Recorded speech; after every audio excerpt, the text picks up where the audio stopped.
Sitou de Djameldine Benchenouf. Salam alaikum, Azulflaoun, bonsoir.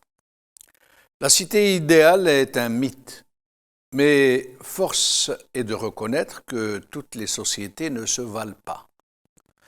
Non pas seulement en termes de prospérité, puisque nous savons tous qu'une trentaine seulement parmi les gens les plus riches de la planète possèdent à eux seuls plus que la moitié des richesses financières de toute l'humanité.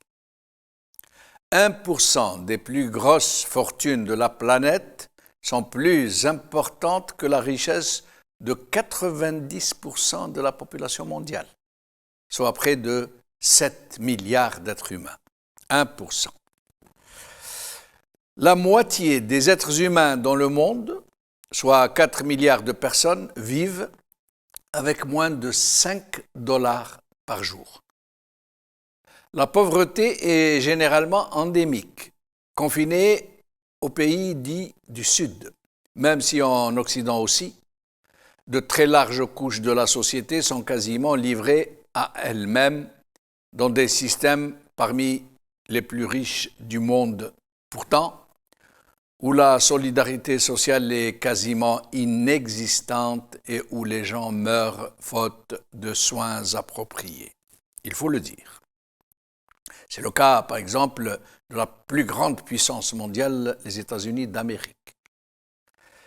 Les inégalités sociales ne sont pas en reste, où des catégories sociales entières subissent l'exploitation et le déclassement, où elles sont enfermées dans un carcan social dont très peu parmi elles peuvent se libérer.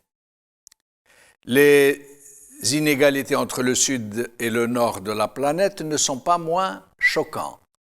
Dans le même temps où les pays du nord ont entamé le capital naturel de la planète, par la pollution, par la surexploitation, par le surarmement, par une consommation débridée, au point où l'obésité est désormais considérée dans plusieurs pays occidentaux comme une maladie chronique et évolutive, voire même la première épidémie non infectieuse de l'histoire de l'humanité. Dans le même temps, dans les pays du Sud, la sous-alimentation et la malnutrition font des ravages. Les produits alimentaires de base étant devenus inaccessibles pour les bourses des catégories les plus défavorisées. Dans certains des pays du Nord et en Asie aussi, désormais, Chine et Inde entre autres, l'exploitation des ressources naturelles a atteint un tel niveau que le capital de la terre est entamé, comme je viens de le dire. La pollution y est devenue quasiment irréversible, parce que le gros capital refuse de restreindre son insatiable voracité. Une des plus épouvantables conséquences de cette monstrueuse exploitation, de cette ignoble violation des droits humains, on a été un tsunami migratoire du sud vers le nord qui menace de s'amplifier et de rompre tous les équilibres humains, toutes les digues, et qui, à terme, provoquera sans doute un fossé infranchissable entre les êtres humains, du Nord et du Sud. Des centaines de millions d'êtres humains qui n'ont plus rien à perdre se jettent dans les routes amères de l'exil.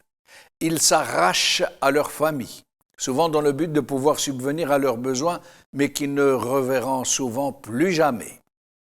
Nombreux parmi eux mettent des années de souffrance en tout genre avant de pouvoir accoster à ce qu'ils pensent être l'Eldorado.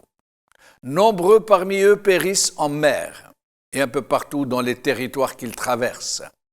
Ils viennent tous de pays où des régimes prédateurs sévissent, où ils pillent le peu qui reste dans ces pays qui avaient déjà été saignés par le colonialisme avant d'échouer entre les griffes des mafiocrates.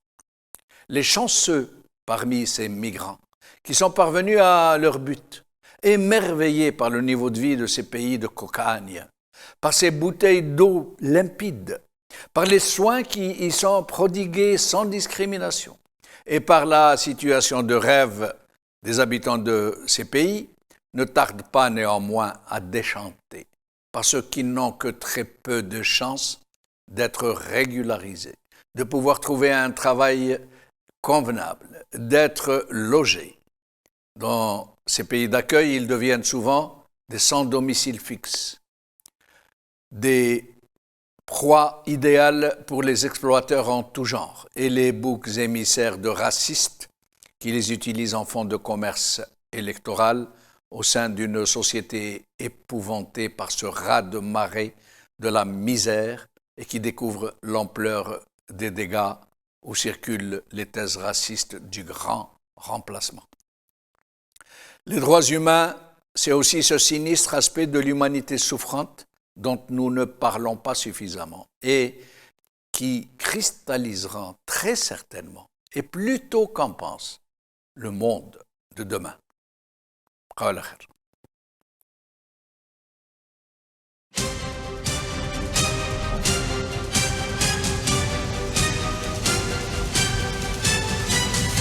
L'édito de Djemeldine Benchenouf.